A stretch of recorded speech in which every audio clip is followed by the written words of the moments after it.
Hey guys, tonight we slip quietly into the candlelit corridors of a medieval convent, one that smells faintly of wax, damp stone, and the sort of regret that only comes from too many hours of chanting Latin on an empty stomach. Outside, the rain taps against stained glass. Inside, nuns shuffle like ghosts between prayers, chores, and whispered sins. Somewhere in that echoing gloom waits our main character, a woman history has almost forgotten, and maybe on purpose. She's not a saint, though she technically tried to be one. She's not quite a sinner, though you could absolutely make the case. She's Joan, the nun who broke every rule, including the ones that hadn't been written yet. You probably wouldn't survive this world, by the way.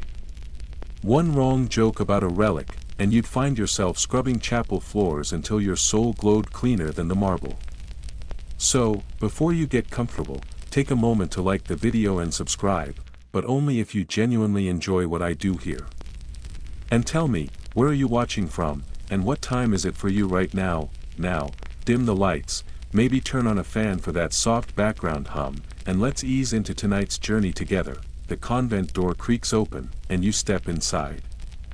The air feels centuries old, thick with incense and guilt. A bell tolls in the courtyard, slow and heavy, calling the sisters to prayer. But not everyone walks toward the chapel.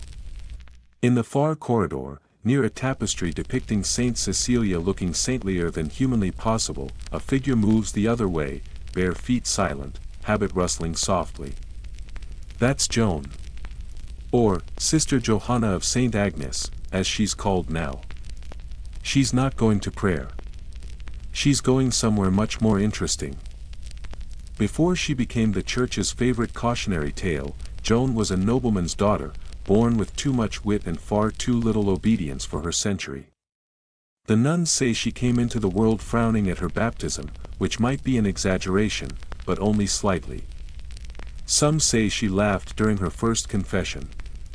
Historians still argue whether she was truly rebellious or simply clever enough to act that way in a time when clever women were dangerous. The convent of St. Agnes wasn't supposed to be a punishment.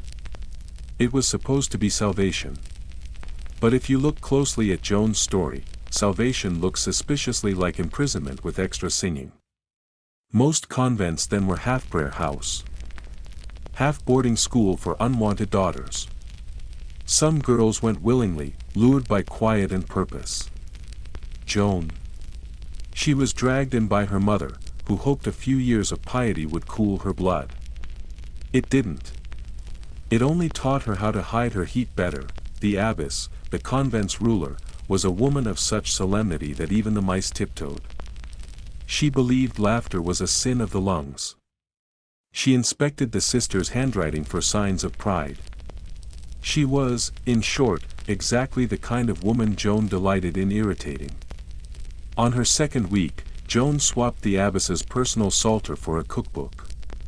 No one confessed, but the abbess spent a full morning reading recipes for pottage before realizing her mistake. By day, Joan was the model novice. She spun wool, baked bread, sang hymns, and smiled demurely. But by night, under the moonlight filtering through leaded glass, she'd sneak down to the courtyard well and whisper questions to God. Why do you make roses smell so sweet if we're never to enjoy them? Why give us voices if silence pleases you more? She never got an answer, but the frog seemed amused. The medieval world was obsessed with order, men above women, church above men, God above everything. And yet, within these rigid walls, women like Joan found small rebellions. A misplaced word in a prayer, a glance too long at a passing pilgrim, a sip of communion wine before the priest arrived.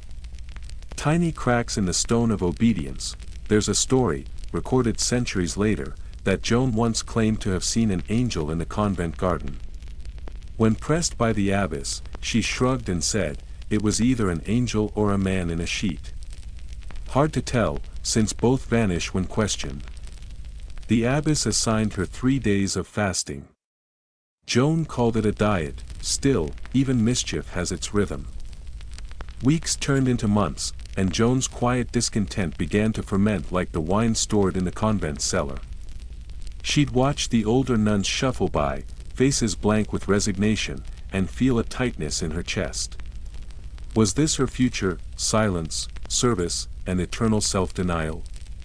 Somewhere deep down, a spark refused to die. She started sneaking into the scriptorium, the convent's small writing room, at night. There, under candlelight, she'd copy forbidden lines from secular poetry, words the church would rather forget existed. Her favorite was a verse from an old troubadour: "He who cages a bird must not complain when it sings of freedom." She wrote it again and again, her quill scratching softly in the dark. Of course, secrets never stay hidden in cloisters. One night, a younger novice caught her. But instead of reporting her, the girl whispered, "Teach me to write like that." And so, a quiet revolution began: ink, parchment, and poetry smuggled between prayer books. Joan wasn't the only restless soul, just the bravest one. You can almost see them now, a circle of nuns beneath a flickering candle, their faces lit with mischief as they whisper forbidden verses. Outside, the wind howls against the shutters. Inside, laughter bubbles up like a hymn turned upside down. Historians still argue whether these stories are real or romanticized. Some call her a myth, an invention of later centuries craving a rebellious heroine. Others point to obscure convent records, fines, missing wine, and one mysterious note about inappropriate wit unbecoming a bride of Christ. But whether Joan was fact, fiction, or something in between, she embodies a truth the Middle Ages tried to hide, that even behind the thickest monastery walls, human nature finds a crack to bloom through. You step further down that corridor, where her shadow lingers still, a whisper of laughter, a flick of candlelight, and the faint scent of stolen wine. The prayers continue, steady and slow. But you can feel it, something in this convent isn't entirely holy.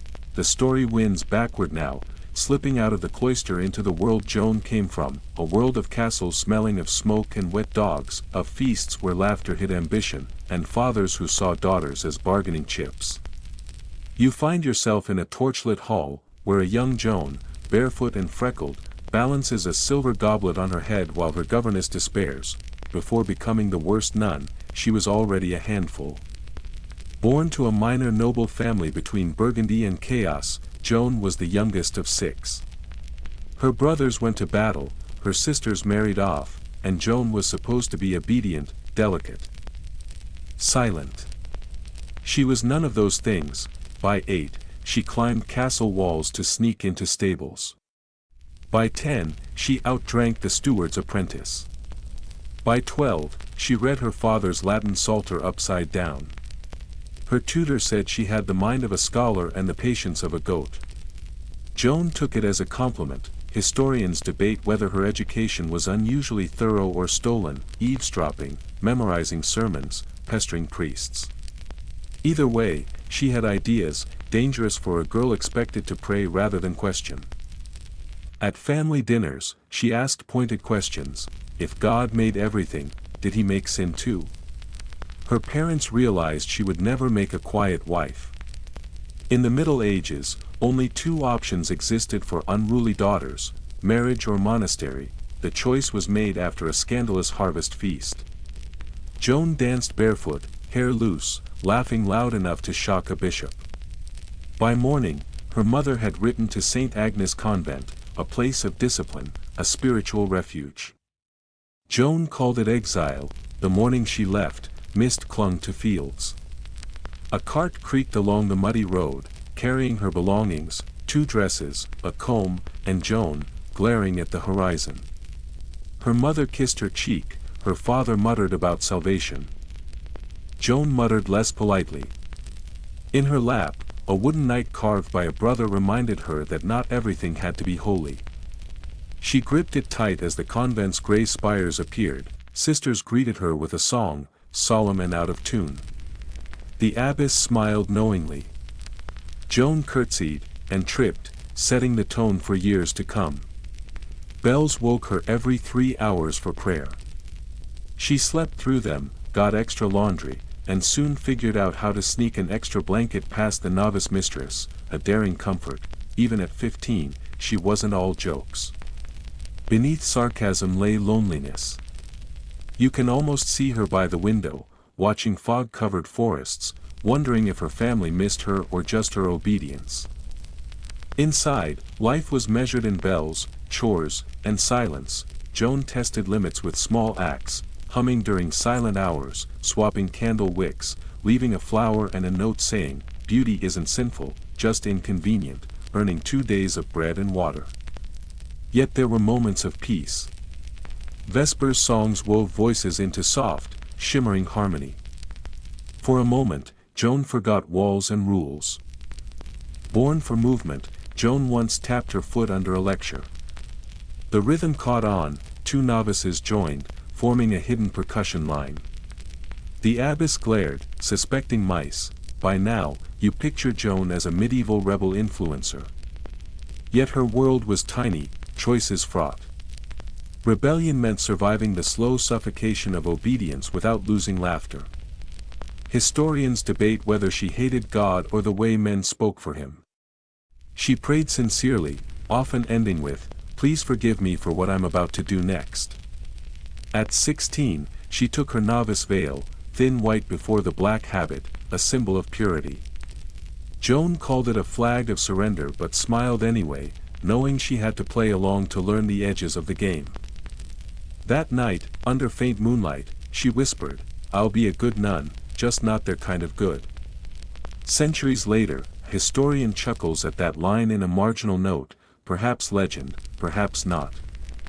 The secret rebellion behind those convent walls would make even that seem tame. Morning in a convent comes early, too early.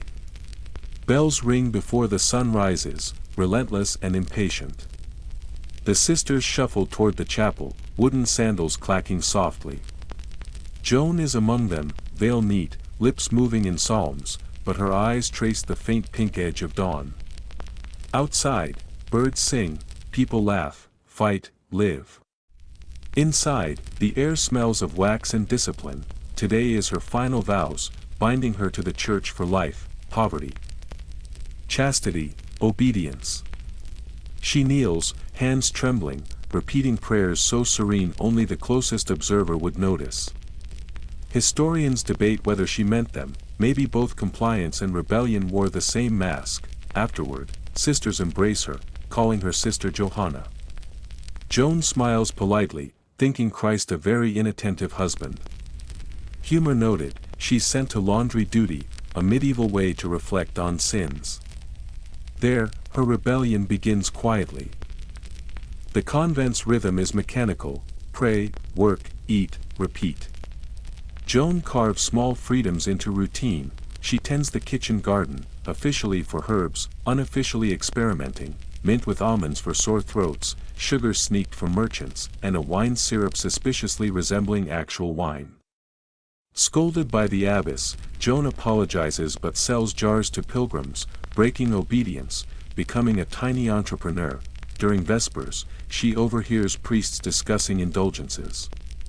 Later she jokes, so the soul can be bought, only the price differs by bishop, earning more fasting.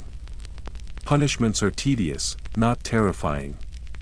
Joan uses solitude to write poems in Latin, French, and local rhymes. Prayers and critiques disguised as hymns. The convent walls aren't soundproof. Rumors seep in, nuns talk, laugh, keep sanity. Sister Beatrice claims to see an angel, Sister Mathilde swears soup heals melancholy, Sister Agnes hoards crumbs for birds. Together, they create small acts of resistance, sneaking honey, altering hymn verses, pretending to faint, swapping quills with invisible ink. Historians debate the mischief's reality, but records mention unruly conduct unbecoming to the cloister. Through it all, Joan keeps faith, not in the institution, but in grace. She prays for forgiveness and understanding, even if God might not follow convent logic. Romanticizing rebellion is easy. But Joan is terrified. Every disobedience risks punishment, exile, even heresy. She walks a tightrope between freedom and ruin. One night, cleaning the chapel, she pauses before the Virgin Mary, whispering, "Do you ever wish you'd said no?" The silence answers, faith for Joan isn't a shelter, it's a storm. Holiness means daring to seek truth, even when forbidden. For now, she is one nun among many, chanting, walking the halls, quietly planning her next defiance. Bells ring again. Another day begins, and Saint Agnes will soon host one of medieval Europe's strangest scandals. The scandal begins with a door left unlocked and far too much wine. It's late, the convent is silent except for rain dripping and distant snoring. Joan tiptoes down a corridor, candle in hand, stones cold beneath her feet. Curiosity outweighs fear. The key borrowed from the cellar mistress fits the lock with a grind. Behind the door lie oak barrels of sacramental wine. Joan lights another candle and tastes a drop, coughs, then laughs softly. Historians debate the truth. A 14th-century monk wrote of a nun who drank of the sacrament until her piety was loosened. Another claimed a mischievous lay brother spiked the wine. Either way, Joan isn't alone. Father Guillaume, visiting priest, is slumped against a barrel, blinking at her. Joan freezes. Candlelight flickers. She whispers, "If you scream, Father, the devil will know who stole the wine." He laughs. Within minutes, they're sharing the cup, joking, talking of relics, saints, and the absurdity of eternal silence. For a few hours, Joan isn't Sister Johanna, she's just Joan. Dawn ruins secrets. Joan finds Father Guillaume asleep beside an empty barrel. They slip out separately, but a novice spots her, whispers spread. The abbess summons her. "Do you have something to confess, Sister Johanna?" Joan answers evenly, "Many things, but I'm not sure which one you've heard." The abbess mentions fraternizing with Father Guillaume. Joan claims she was conducting a spiritual inventory, checking for possessed barrels. The abbess slams the desk. Joan grins faintly, earning 3 days of fasting, solitary prayer, and reciting the rule twice.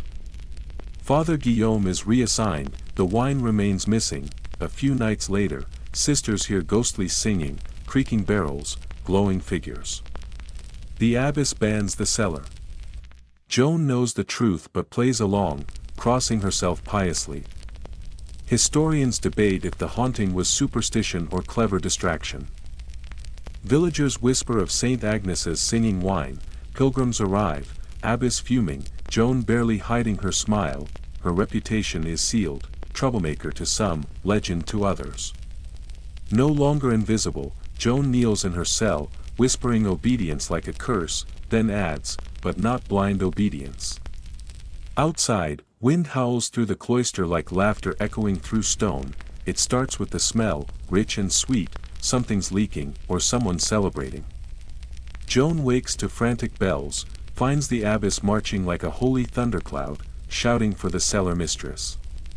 By the cellar door, chaos reigns, wine spills on the floor, nuns whisper prayers, one tries not to laugh, the barrels are bleeding. Cries Sister Mathilde. "They're leaking," corrects the cellar mistress. The abbess crosses herself. Demons. News spreads, Saint Agnes's wine has turned to blood. By afternoon, pilgrims gather outside, the abbess orders silence, but rumors thrive. Within a day, barrels become the blood of Christ, then an angel appears. Historians debate whether it happened or was later attached to Joan's legend, but the effect is real: attention, gossip, scrutiny. The abbess summons Joan. "You were last seen in the cellar." "Yes, mother," Joan says. "Several weeks ago. Only spiritual insight. And perhaps a taste? Purely for testing purposes.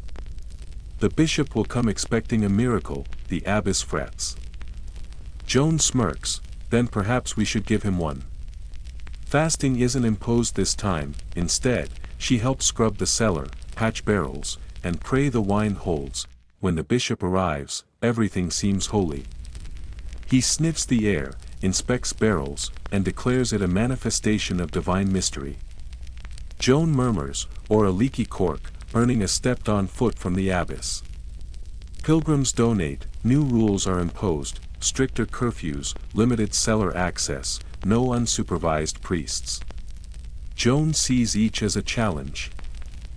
That night, she sneaks to the courtyard, sits on the well's edge, humming under the stars. Sister Beatrice joins. Do you think the barrels really bled? Joan smiles. Only from embarrassment. They laugh quietly, a small rebellion in a world of silence.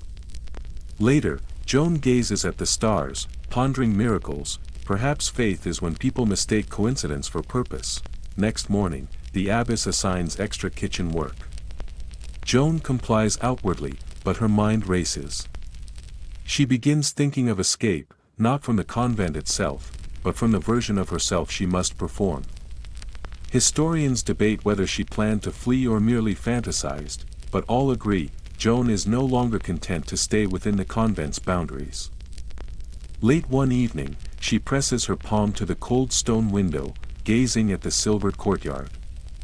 Not forever, she whispers. And for the first time, she almost believes it. You wake before dawn again, the convent still and silent, the day's rhythm tightening around you. Joan feels it too, quiet, not from obedience, but calculation. Kneading dough, she listens, gossip, footsteps, the faint stirrings of possibility. The rumor of her miracle wine has cooled, though pilgrims still write, offering coins. The abbess burns the letters, but Joan tucks away the thought of money and freedom, a dangerous notion. In the garden, frost glitters like glass. She trims herbs, imagining, just for a second. Walking straight through the gate. Historians debate when her plan began, but in that frozen garden, it's simple, a young woman realizing she has nothing to lose. Escape is hard. Travel requires permission, protection, a man's name. Joan has none of that, but she has charm, memory, and patience. Her chance comes via Brother Guillaume, a portly monk delivering supplies. When he jokes about her miraculous hands, she quips, I only make things vanish. You might be next. Later, she finds a folded parchment tucked in his ledger, a travel pass, sealed and official. Freedom is close, yet terrifyingly empty. That night, lighting candles in the chapel, she whispers for a sign. One candle sputters, then a bat flutters.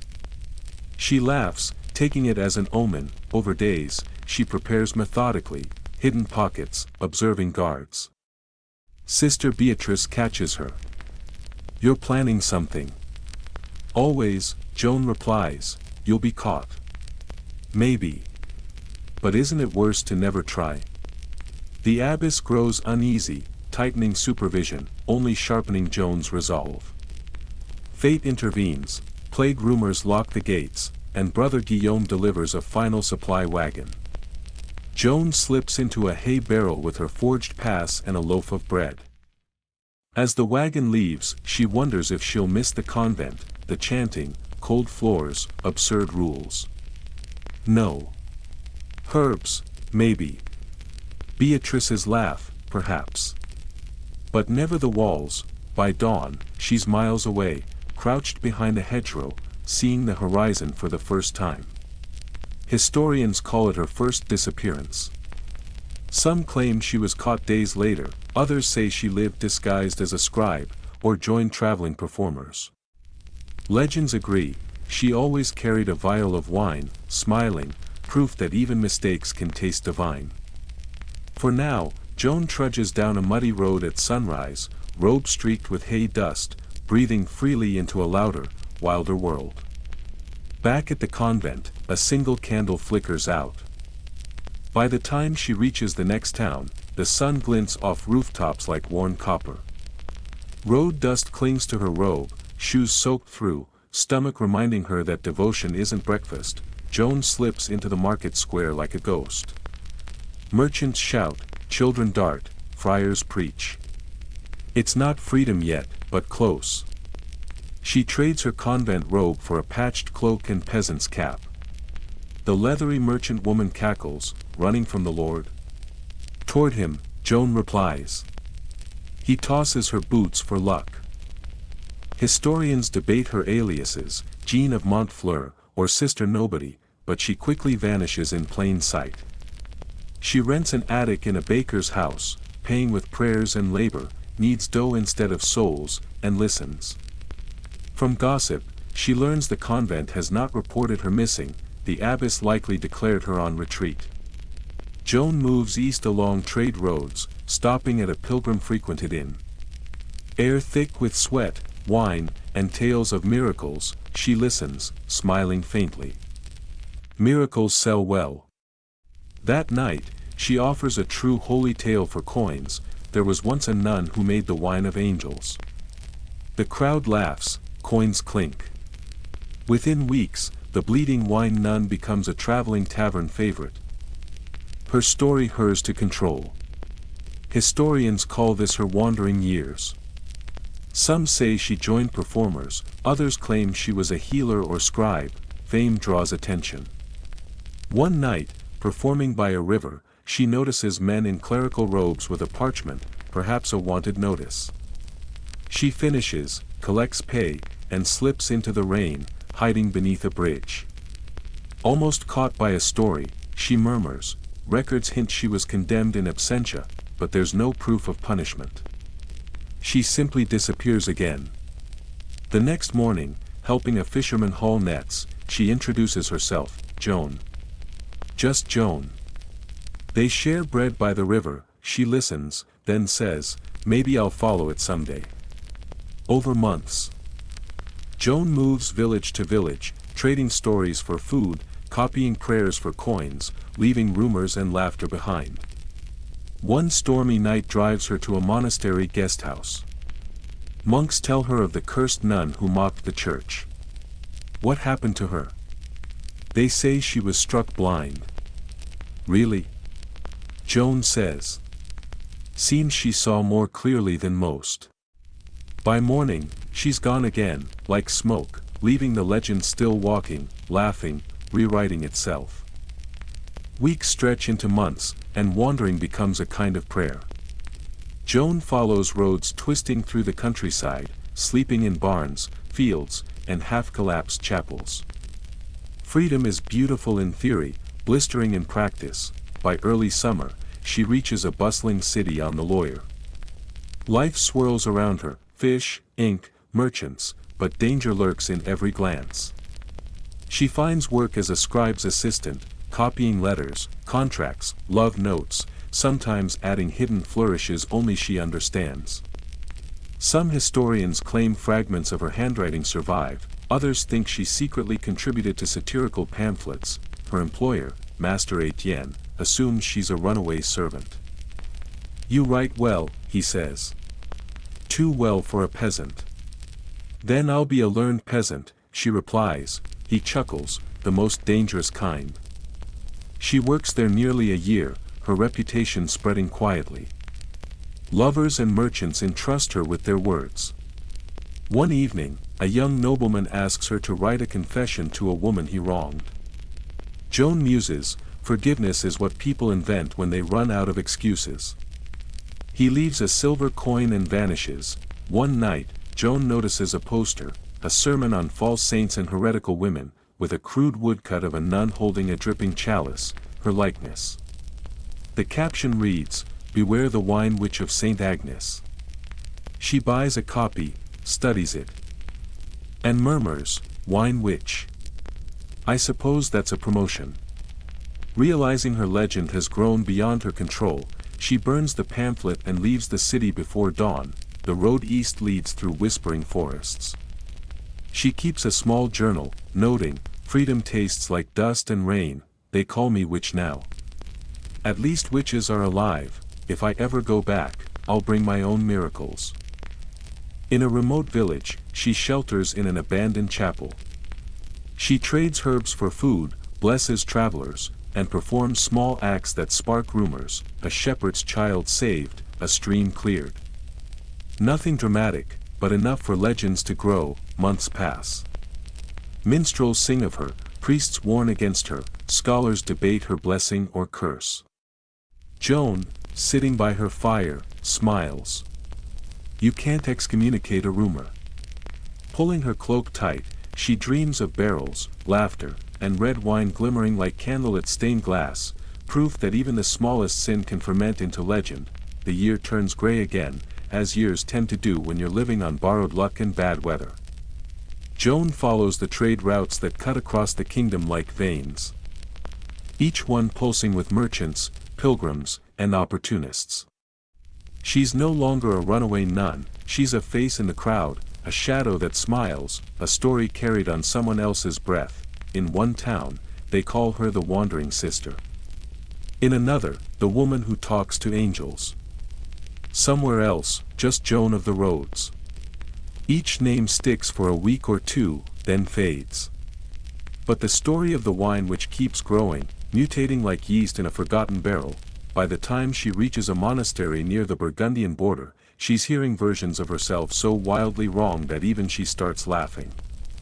One friar swears the wine in her veins runs redder than blood, another insists she made a pact with Bacchus, the Roman god of intoxication. That one's my favorite, she mutters, warming her hands by the fire. The monastery she shelters in this time is known for its vineyards. Rows of twisted vines sprawl across the hillsides, heavy with fruit. The monks are serious about their wine, holy or otherwise, and they're suspicious of outsiders. Still, Joan offers her labor in exchange for shelter, and soon she's pruning vines under the watchful eye of Brother Henri, a thin man with an expression like a dried fig. God blesses those who work, he says, then he must adore you. Joan replies without looking up. He blinks. Was that sarcasm? Only admiration, she says sweetly. They work in silence after that, though she catches him smiling once when he thinks she's not looking. Historians still argue whether this monastery was the same one later accused of harboring heretics. Some think Joan's presence there planted the seeds, literally and figuratively, of rebellion. Whatever the truth, her influence spread quietly, through conversation, through laughter, through small, impossible acts of kindness that unsettled those who preferred obedience over thought. One evening, the monks gather to bless the harvest. The air is heavy with incense and the sharp tang of crushed grapes. Joan stands among them, murmuring prayers she hasn't believed in years, and when the abbot raises his chalice, she feels a strange flicker, nostalgia, maybe, or defiance. The wine glows deep red in the lamplight. This, the abbot says, is the blood of faith. Joan tilts her head. Or the proof that even faith ferments. The abbot frowns. Brother Henri snorts into his sleeve. That remark earns her a stern talk in the cloister. The abbot warns her against irreverence bordering on blasphemy. Joan listens politely, hands folded, eyes calm. When he finishes, she says, if faith can't handle questions, maybe it needs thicker skin. He stares at her like she's sprouted horns. Later, she and Brother Henri share stolen wine under the stars. It's not holy, but it's honest. He asks quietly, do you ever miss it? The habit, the vows? Sometimes, she admits. But only the quiet parts. The rest was noise pretending to be order. He nods slowly. You speak like someone who's seen God and found him disappointing. Joan smiles faintly. No. Just human. It's the kind of line that would outlive her, scribbled centuries later in a philosopher's notebook as, God, when seen too closely, resembles us. Scholars debate whether she ever said it, but it sounds like her, half truth, half rebellion. As autumn fades, whispers spread that the church has renewed its search for her. Pilgrims speak of inquisitors traveling under the guise of merchants, sniffing out heresy in taverns and monasteries alike. Joan decides it's time to vanish again. Before leaving, she carves a small symbol into one of the vineyard posts, a chalice with a crack running through it. So they'll remember to taste before they worship, she tells Brother Henri. He doesn't understand. But he lets her go. For weeks, she wanders deeper into the countryside, where villages grow sparse and forests thick. Hunger becomes a familiar ache, solitude becomes a second skin. Yet even in the wilderness, she can't escape her echo. At a crossroads shrine, she finds a crude offering, a loaf of bread, a vial of wine, and a scrap of parchment reading, for the sister who walks the night. Joan stares at it, then laughs softly. "I'm not even dead yet," she murmurs. Historians still argue whether this was the beginning of her cult, small, unofficial, and very inconvenient for the church. Peasants began whispering prayers to her for courage, for laughter, for wine that wouldn't sour. The wine nun was becoming a folk saint. One tale says that during a famine, she blessed a single jug that fed an entire village for a month. Another claims she appeared in a dream to a dying child, telling her, "You're allowed to be scared." A small miracle, but perhaps the most honest kind. But for all her newfound myth, Joan herself grows weary. She's seen too much, lost too much, and gained only the kind of freedom that feels suspiciously like loneliness. One bitter winter night, she takes refuge in an abandoned chapel. The walls are cracked, the roof open to the stars. She builds a small fire and stares into it, her reflection dancing in the flames. "I made myself a legend," she says softly, "and now I have to live like one." The fire pops, as if in agreement. Outside, snow begins to fall, muffling the world. Joan wraps her cloak tighter and lies down, not quite asleep, not quite awake, whispering half-prayers to no one in particular. When dawn comes, the tracks outside the chapel are already buried. To anyone passing by, it looks as though no one was ever there, but if you stand close enough, you might smell faintly of smoke. And wine. By the time spring crept over the hills again, the stories of Joan had rooted themselves deeper than the vines she once tended. There was hardly a tavern, monastery, or roadside shrine that didn't whisper her name between the clinking of cups or the turning of rosary beads. She had become, in equal parts, a heretic and a miracle. In the markets of Dijon, a minstrel sang of her as the sister of the barrel, who turned grief to laughter. In Paris, preachers warned their congregations about a false saint who preaches salvation through pleasure. In some corners, mothers lit candles for her blessing, while in others, inquisitors sharpened their quills to write her damnation. And somewhere, between myth and memory, Joan herself was walking, mud on her boots, hood low, the faint smell of smoke still clinging to her cloak. She had stopped running. Not because she felt safe, but because she'd grown tired of fear. You can only flee so long before you realize that the stories chase faster than horses. One afternoon, in a valley laced with mist, Joan came across a small hamlet that wasn't on any map. It sat by a river that glittered like glass and smelled faintly of grapes. The people there lived quietly, tending to their vines, singing hymns that sounded more like lullabies than psalms. When she asked what they called themselves, an old woman replied, "The people of the cup." The name struck her like an echo. "Why?" "Because the cup holds everything," the woman said. "Joy, sorrow, sin, salvation, it all tastes the same when you're thirsty enough." Joan smiled. "Then I think I've found my kind." The villagers took her in without question. They didn't care about her past, her name, or whether she was saint or sinner. They shared their food and laughter freely, and in return, she taught them small things: how to keep a fire from smoking, how to purify water with ash, how to tell a good story that hides a truth inside it. She didn't preach, but her words carried weight all the same. "Drink what the world gives you," she told them once, "but don't let anyone else decide when you've had enough."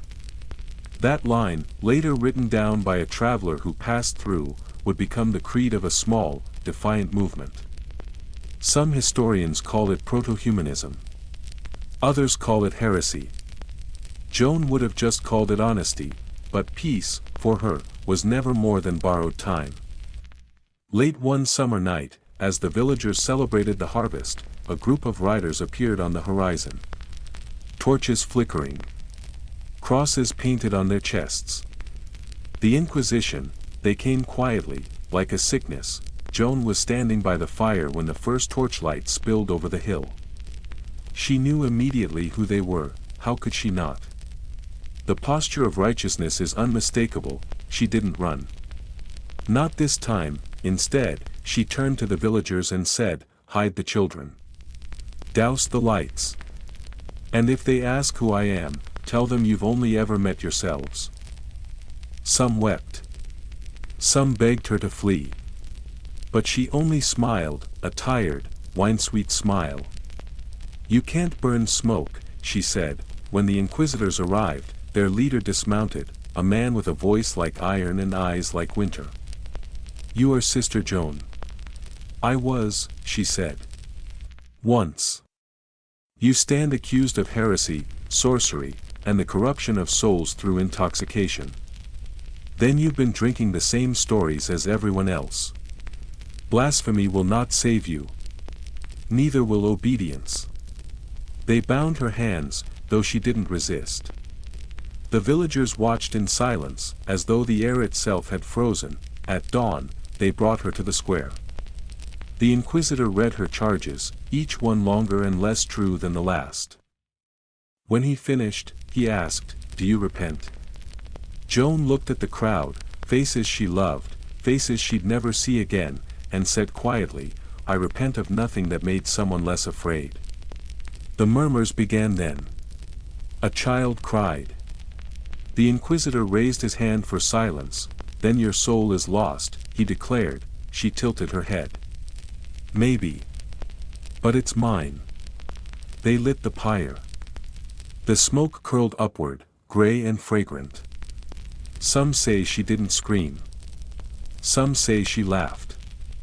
Some swear the flames turned crimson, as though fed by wine instead of wood. By noon, she was gone, but 3 days later, the river by the village ran red, not with blood, but with a strange bloom of algae that tinted the water the color of burgundy. The villagers took it as a sign. They filled jars and drank, whispering her name like a prayer, Joan. It wasn't her real name anymore. It was something larger, looser, freer. Within a year, the church declared the hamlet purged. Within 5, the cult of the cup had spread quietly across the countryside. Not as rebellion, but as rumor, a faith without temples, prayers without guilt, and wine shared without fear. And sometimes, when a storm passed or a harvest came too early, people swore they could hear laughter in the wind. A woman's voice, soft, amused, saying, "You can't burn smoke." Centuries later, travelers still stop by the ruins of that village. The vines have reclaimed the walls, the stones are slick with moss. And if you press your ear to the earth, you might hear the hum of roots, the faint crackle of buried embers, the whisper of a story that refuses to die, because some legends don't end, they just keep fermenting. The year after her supposed execution, the church proudly filed the paperwork confirming that Sister Joan of St. Margaret's convent had been dealt with. The ink dried. The matter closed. In the eyes of the Inquisition, she was ash on the wind and nothing more, but history has a habit of playing tricks on bureaucrats. Months later, a merchant traveling through Gascony reported meeting a woman who looked suspiciously like the infamous nun, same copper hair, same insolent smile, same way of pouring wine as though she were blessing it. She called herself Jean la Miraculeuse and claimed to have survived death through divine intervention. Historians still argue, of course, whether it really was her. Maybe it was a copycat, maybe a folk legend growing legs, or maybe Joan had simply walked away from her own pyre under cover of smoke and disbelief.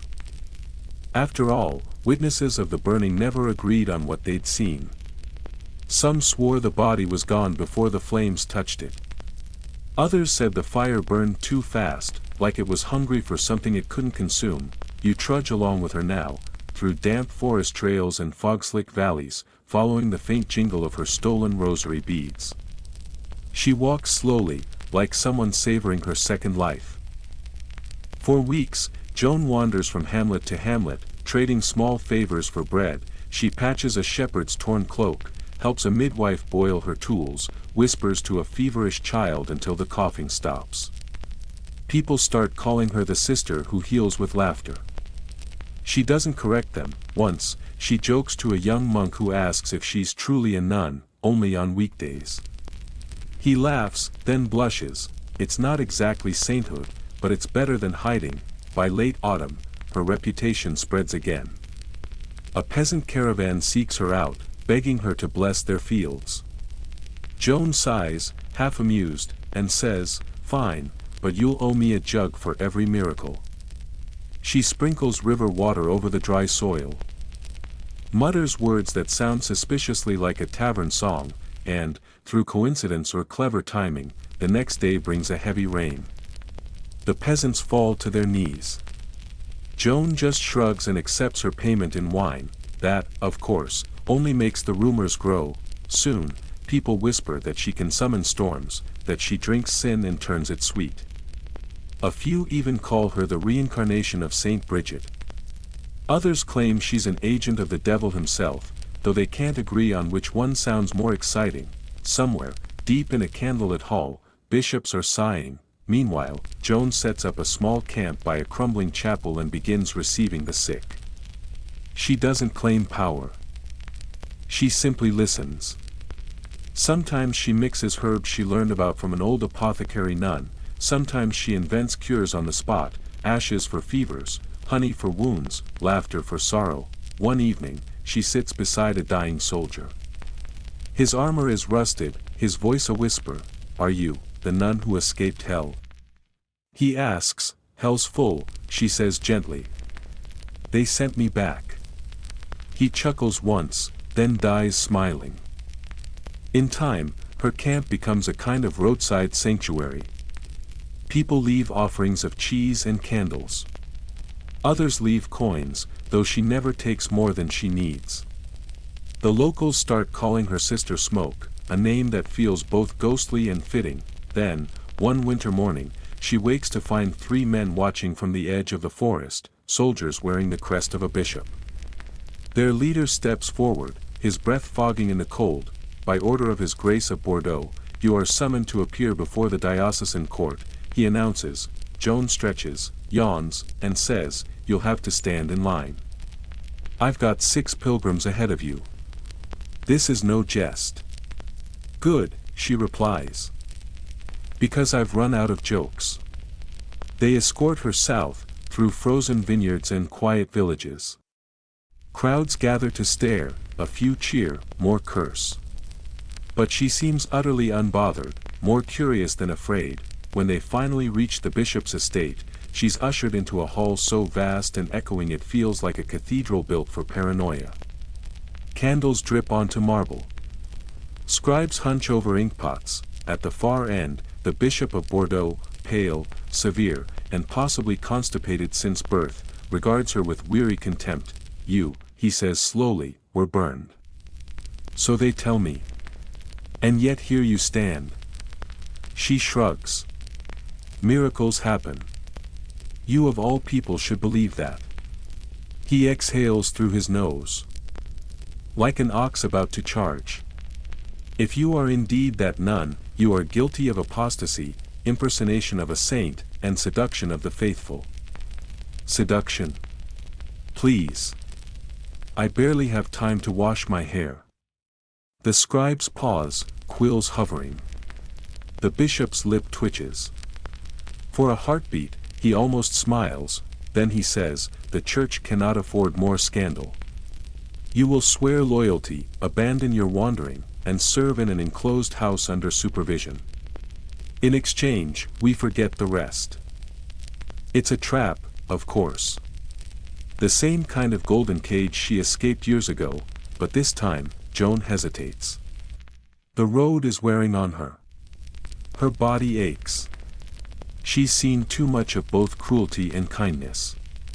Maybe, she thinks, it wouldn't hurt to rest a while. Historians still argue whether she accepted, the chroniclers later note. Some say she vanished again into legend, others claim she entered a convent under a false name. Whichever is true, one fact endures: within a year, the bishop's vineyard failed completely. His wine turned sour in the barrels, locals called it the curse of the cup, and somewhere, far away, a woman's laugh echoed over the hills, soft, amused, and just a little tipsy. Weeks, months, time starts to slosh around like old wine in a cup as you wander with her again. Whether Joan really rejoined a convent or simply traded her habit for a hooded cloak, no one can say. But she moves through the countryside now under another name, one that changes with the wind. To farmers, she's Sister Mercy. To the sick, she's the laughing healer. To the church, she's a recurring administrative headache. You walk with her down muddy lanes flanked by skeletal trees, the kind that seem to whisper when the wind cuts through their hollow bones. She stops at crossroads inns, earns her supper by telling stories, some holy, some scandalous, all too entertaining for monks to ignore. A few scribes jot down her sayings in secret, thinking they might be divine parables. In truth, she's just trying to make people forget how cold it is. Her miracles, if you can call them that, continue to multiply. A dying horse stands after she hums a tavern song in its ear. A barrel of vinegar turns sweet after she mutters a blessing that's really just a complaint about poor craftsmanship. Once, she makes a baby laugh so hard during baptism that the priest drops him into the font, and the whole parish swears it was the Holy Spirit's doing. Joan accepts it all with a half-smile and an arched brow. If they want a saint, she mutters, let them build one out of whatever they've got. Historians still argue whether she believed any of it, whether she truly thought herself chosen, or if she simply understood how desperately people craved wonder in a gray, hungry world. At night, when the villages go silent, she sits by a dying fire and whispers to you, yes, you, like a co-conspirator. They say faith can move mountains, she murmurs.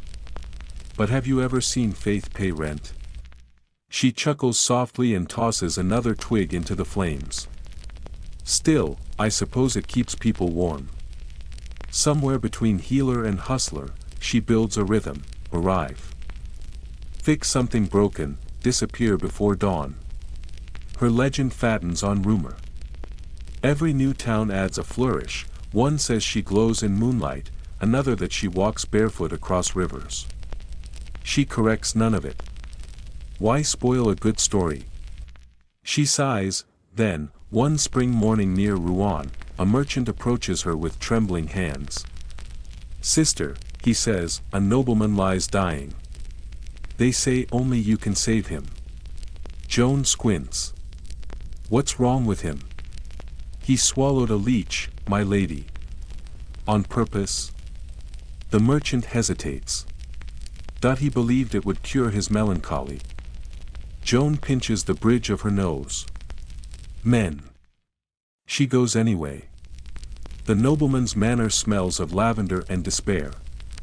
Servants pace outside the chamber, muttering prayers in between gossip.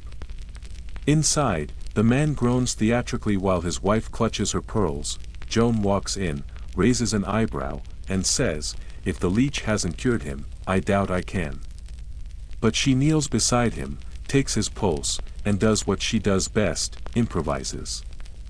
She mixes wine with vinegar, pours it over his lips, and declares, you'll either live or become an excellent cautionary tale. By morning, the nobleman is upright, complaining about taxes. Joan takes that as proof of success. He insists on paying her in silver. She refuses. Keep your coin, she says. But tell your friends I'm a fraud. That usually brings the right kind of believers. Of course, he does the opposite. Within days, rumors spread of a nun who cured death itself. By the time she reaches Paris again, Joan can't walk 5 paces without being offered something: bread, rings, tears, questions. The church, predictably, is not amused. A friar corners her outside a marketplace. Sister, he says sternly, miracles belong to God alone. She smiles sweetly. Then he's welcome to take credit. That answer gets her excommunicated again, though at this point it's practically a hobby. Still, Joan grows weary. The endless movement, the masks, the whispers, it all starts to feel like smoke swirling in circles. She begins spending more time near the city's outskirts, helping plague nurses and grave diggers, the kind of people who don't bother with theology. One night, after tending to the sick, she slips into a tavern lit only by a dying fire. The barkeep recognizes her immediately. "They say you heal with laughter," he says. She shakes her head. "No. I heal with company." He pours her a drink. She takes a sip and sighs. "You know what's funny?" she says quietly.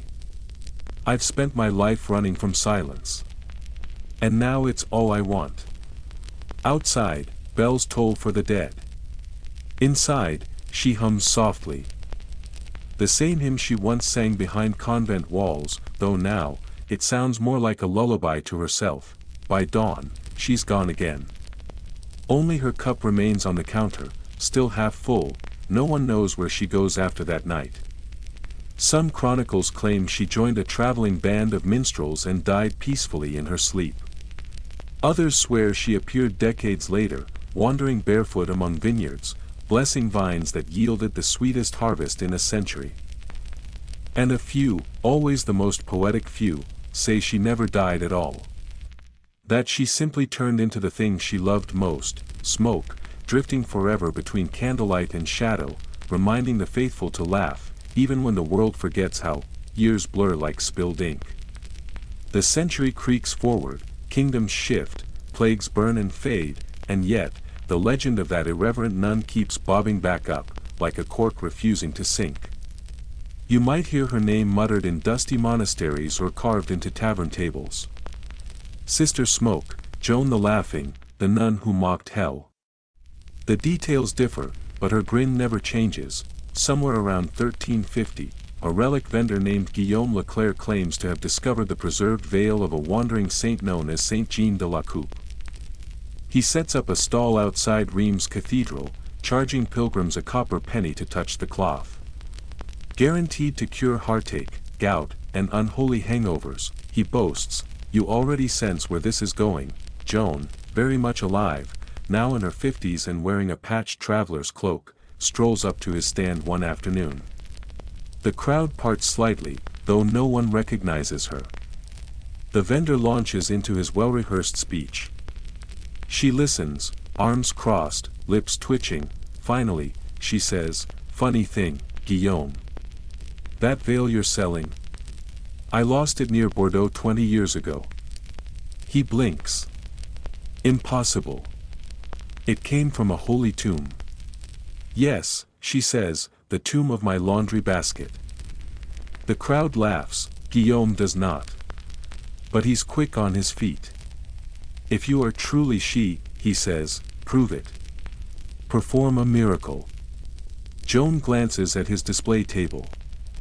Then, with deliberate calm, she picks up one of his dusty chalices, fills it from his own jug, and raises it high. "Here's your miracle," she says. "May all who drink from this remember that holiness tastes a lot like bad wine." She downs it in one gulp. The crowd bursts into applause. Guillaume, sensing profit, immediately proclaims, "A sign. A living saint." And just like that, Joan is reborn, this time not as a sinner, but as a nearly canonized celebrity. She doesn't exactly encourage it, but she doesn't stop it either. "If the church won't make me a saint," she muses later, "maybe the marketplace will." Within months, trinkets bearing her image appear from Paris to Milan, little woodcuts showing a serene nun with a sly smile, holding a chalice. Pilgrims begin visiting the sites she supposedly blessed. Some swear the air smells faintly of smoke and grapes. Historians still argue whether she orchestrated this herself or simply leaned into inevitability.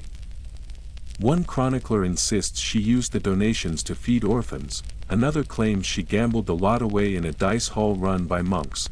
Whatever the truth, her public persona shifts.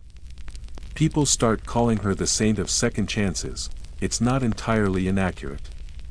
Wherever she travels, she seems to collect the forgotten, widows, beggars, failed priests, runaway servants. She listens to their stories, shares her bread, and occasionally drops bits of wisdom that sound more like stand-up comedy than scripture. "You can't confess your way to freedom," she tells one trembling boy. "But you can laugh your way through the bars." She organizes her little band into something halfway between a traveling chapel and a circus troupe. They perform songs, stage mock sermons, sell charms carved from vine wood. In one village, they even reenact her supposed execution, complete with fake flames and barrels of wine for holy water. It's part satire, part sermon, part community theater. Of course, word of this reaches Rome. The papal envoy sent to investigate is, reportedly, both furious and curious. When he finds her outside Tours, she's sitting beneath a fig tree, playing dice with 2 children, he sputters, "You dare mock the sacred rites?" She smiles. "I dare everything, father. That's how I survived." The envoy, perhaps recognizing futility, simply sighs. "You're lucky," he mutters, "that sainthood is not a crime." But a strange thing happens afterward. Instead of condemning her, some priests quietly begin quoting her sayings. Her humor spreads like pollen, light, invisible, unstoppable. A Dominican friar, writing decades later, notes, "Even laughter may be a form of prayer, if it frees the heart from fear." He doesn't credit her, but the phrasing is unmistakable. By the late 1300s, paintings begin to appear showing an unnamed nun raising a chalice beside the Virgin Mary. Art historians will later debate whether it's her. But locals just wink and pour another drink. Her troupe dissolves over time, some marry, some join real monasteries, others vanish into history's cluttered drawer. Joan, now gray-haired and slower, retreats again into quiet wandering. She spends her last years near the coast, offering blessings to sailors and advice to anyone foolish enough to ask. One evening, she tells a fisherman's wife, "If anyone asks whether I was saint or sinner, tell them the answer changes depending on who's listening." The woman laughs. "And what are you now?" Joan tilts her head. "Tired. But free." She doesn't know it, but centuries later, playwrights will dramatize her story, romanticize her rebellion. And theologians will debate her like she's a ghost that won't stop talking, and maybe she is, because the older you get, the more her story feels less like a biography and more like a reflection in rippling water, never still, always shifting. You look closer, trying to see where the woman ends and the myth begins. But like smoke, she just keeps slipping through your fingers, leaving behind only the faint smell of laughter and wine. The years pass, and the name Sister Joan becomes less a person and more a puzzle. Scribes bicker in candlelit scriptoria about whether she was saint, heretic, or hoax. Chroniclers, eager for color in dull annals of kings and plagues, copy each other's half-remembered lines until her story becomes a kaleidoscope of contradictions. In one dusty record, she's burned for heresy in Bordeaux. In another, she dies peacefully by the sea, murmuring prayers over a cup of wine. A third, more theatrical account claims she ascended bodily into heaven during a vineyard harvest, leaving behind a faint smell of cloves. Historians still argue whether any of it happened. Some say she never existed at all, that she's an amalgam of rebellious women, stitched together by gossip and wishful thinking. Others insist that too many witnesses, too many coins stamped with her face, too many tavern songs in her name prove she was real, and then there are the skeptics who smirk and say, she was just ahead of her time. You find yourself standing in a dim library, centuries after she supposedly lived. Dust motes drift through the air like ghosts. On one table lies a parchment labeled "The Trial of the Laughing Nun." The ink has browned, the edges crackle when you touch them, the transcript reads more like a theater script than a legal proceeding. The inquisitor's questions are pompous, her answers are pure performance. Do you deny that you seduced good Christians into sin? I prefer to say I reminded them they were alive. Do you repent of your mockery of sacred vows? Only if laughter is now a mortal crime. Then you are damned. Then I'll keep good company. You can almost hear her voice, calm, dry, untrembling. It's easy to imagine how infuriating she must have been to men who measured holiness in silence and self-denial. Over time, the church's anger fades into uneasy curiosity. Her name begins popping up in sermons, not as warning, but as metaphor. Beware the nun of laughter, priests warn, for she will tempt you to find joy where you should feel guilt. Ironically, that line makes people like her more. By the late 1400s, she's less a villain than a folk hero. Traveling storytellers invoke her as a kind of trickster saint, the one who blesses taverns, protects adulterous lovers from being caught, and ensures every wedding runs out of bread before it runs out of wine. In some villages, she replaces Saint Bridget on feast days. People toast her with homemade cider. One curious relic survives from this period, a tiny lead medallion found near Lyon, stamped with a smiling nun holding a chalice. Around the edge, in Latin, the inscription reads, Sancta Risus Libera Nos, Holy Laughter, deliver us. Scholars still debate whether it's mockery or devotion. Meanwhile, academic historians centuries later will tear each other apart over footnotes. One insists the medallion proves she founded a proto-feminist lay movement. Another claims it's satire by a drunken monk. A third shrugs and says, why not both? But the truth, if you can call it that, has always been less tidy, because behind every retelling, you can still glimpse the outline of the real woman, the young girl forced into vows, the defiant novice sipping stolen wine, the wanderer who learned that faith without laughter was just another prison. In a sense, her story becomes everyone's story. The misfit who refused to sit quietly. The believer who argued that sin and joy might share the same cup.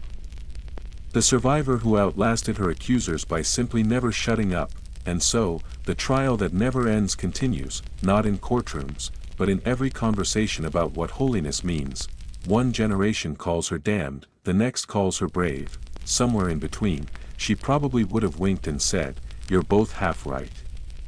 Every few decades, a new writer discovers her again.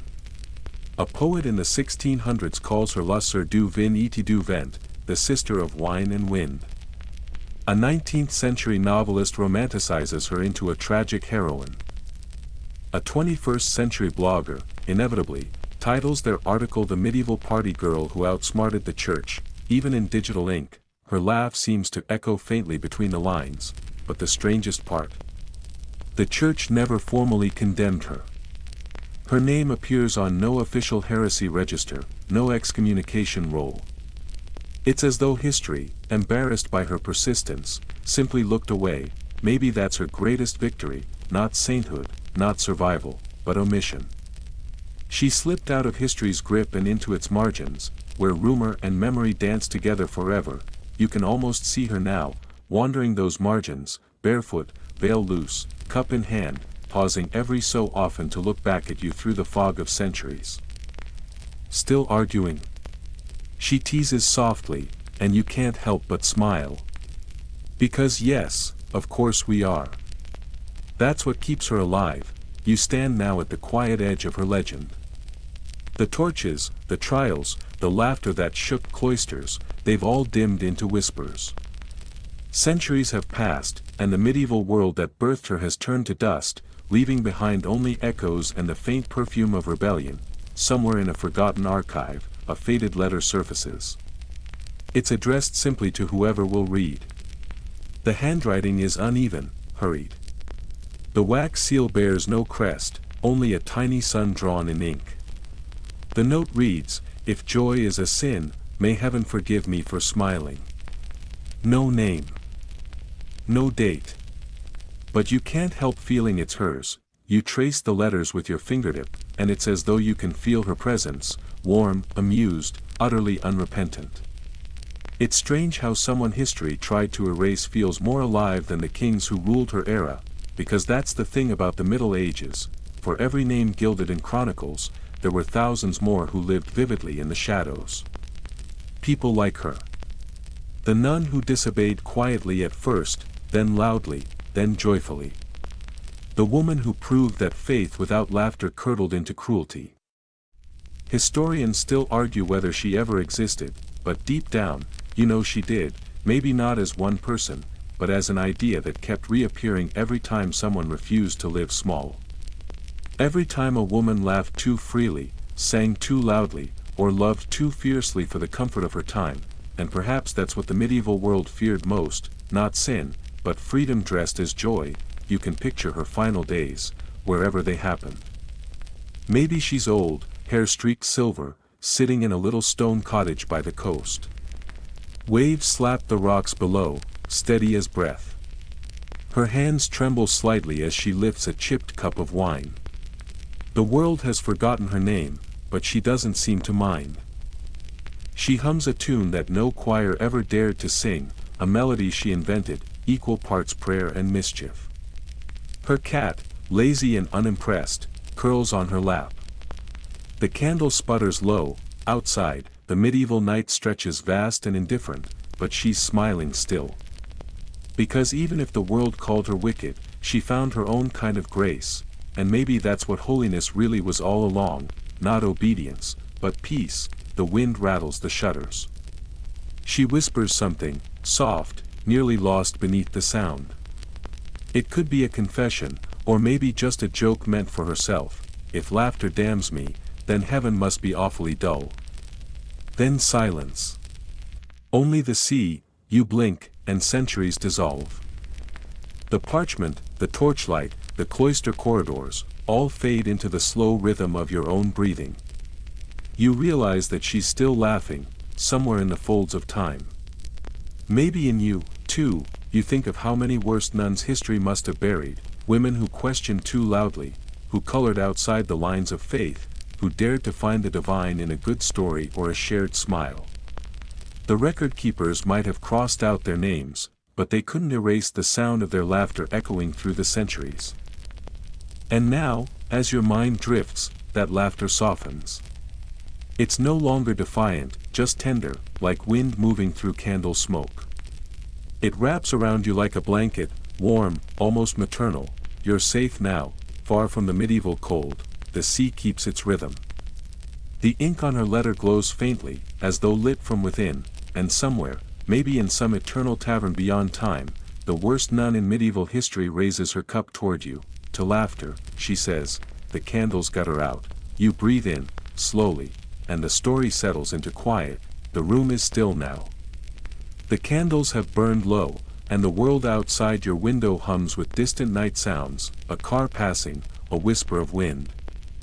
A heartbeat folded into darkness. You let your shoulders drop, feeling every muscle ease, like a medieval monk finally setting down his quill. The air feels softer, thicker somehow, filled with the faint scent of imagined wine and parchment. You've walked through centuries tonight, through cloisters and markets, trials and taverns, laughter and silence.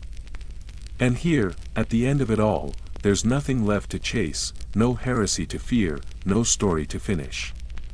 Just rest. You might picture the nun again, not fierce or mischievous now, just peaceful, sitting by her candlelight, eyes half closed as she hums that secret tune. The waves outside her window roll and fold, slow as breath. You realize she isn't a ghost or a saint. She's a reminder that history isn't only what's written, it's what survives in feeling. The warmth of defiance. The comfort of laughter. The gentleness of being human. So as you lie there, let the noise of the day fade away. Let your thoughts loosen, like the ties of an old habit, until they float free. The candle flickers one last time, then steadies. You're warm, safe, and weightless, and far away, through time's endless hush, you can still hear her whisper, "Sleep, my friend. The world can wait till morning."